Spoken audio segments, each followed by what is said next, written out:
Kenapa orang yang mula-mula buat video dia hanya boleh konsisten dalam beberapa hari, lepas tu dia stop? Bila kita buat benda baru dalam hidup, kita akan rasa macam pelik, kita rasa tak selesa. Tak selesa sebab kita sedang keluar daripada zon selesa. Kita keluar daripada zon selesa sebab kita nak improve diri kita. Jadi kita kena bagi peluang kepada diri kita untuk belajar sesuatu yang baru, untuk improve diri kita jadi lebih baik daripada sebelum ini. Jadi untuk masuk ke tahun 2026, kita kena cuba benda yang baru. Antaranya ialah buat video memimpin pandangan awam, sampaikan suara hati kita.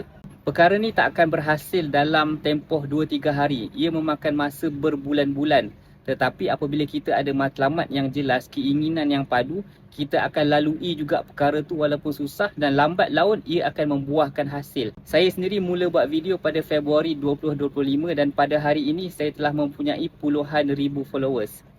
Dan membuat video adalah satu perkara rutin harian saya. Saya dapat menyampaikan idea saya dalam sesuatu isu. Dan pada masa yang sama saya dapat memulakan bisnes coaching saya.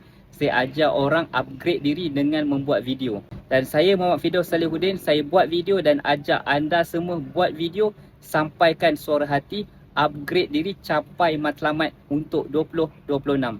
DM saya kalau nak tahu lebih lanjut tentang program coaching 3 bulan saya.